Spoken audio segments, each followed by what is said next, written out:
Hello, welcome to episode 2 on hitting and spanking.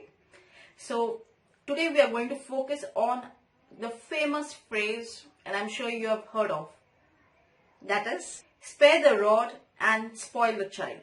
Across all the batches, at least one or two parents will quote this phrase and say that we thought that this phrase was right. So today we are going to be very specific on this thought. First, let us understand what does this mean.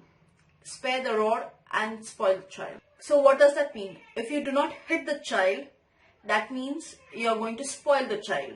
And spoil the child, maybe the child will stop listening to you, have behavioral issues, concerns with respect to not studying, and so forth. I have one question for you, okay? When your boss doesn't listen to you, or your spouse, your parents, your parent-in-laws, do you also hit them with the rod? Do you hit them? No. Why don't you hit them? Because you respect them. And so does that mean that you don't respect your child? Because you hit the child very often or even once. Does that mean that you don't respect your child? Let me tell you exactly why don't you hit your boss or your spouse or your parent-in-laws. Because they are adults. They will either throw you out from their office or from home, and they may also file police case, legal case against you, stating that you are an abuser. And that's why you will never hit them or shout at them. You will always find creative ways of handling the situation, however bad it is. So for example, you want to go somewhere out in emergency, you want leave. Even though it's a hectic time at office, there are some submissions to be given, yet you will convince your boss to give you that leave. Or if it's your spouse, you will find ways to make your spouse do the task that he or she doesn't like to do. But you will ensure that in a much more loving manner, pampering manner, and so forth. You will never hit them. So why with the child? For the simple reason, because you think they will not revolt. They will not come back and hit you. But let me tell you,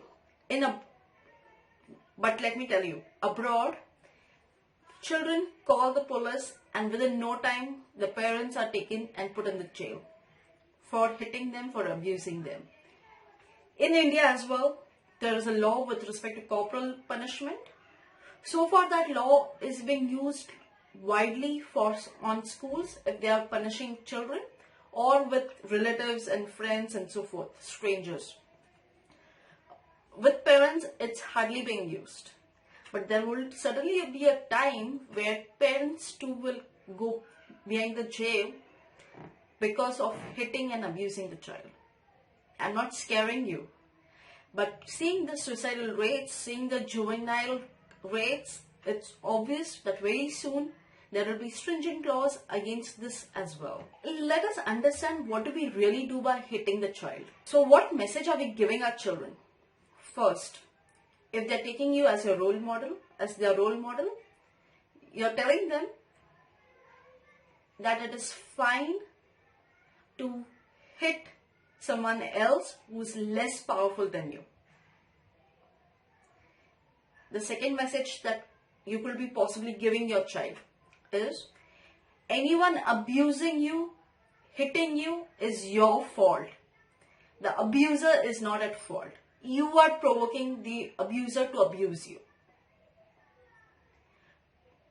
And I'm sure you do not want to give either or messages to your child. So why am I focusing on this topic? For the simple reason, I'm just trying to echo the feelings and words of children. It is very difficult for them to express themselves, especially their emotional needs.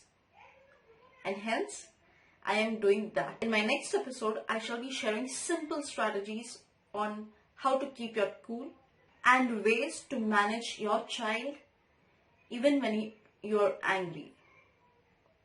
So till then, keep reflecting, and love and peace is here.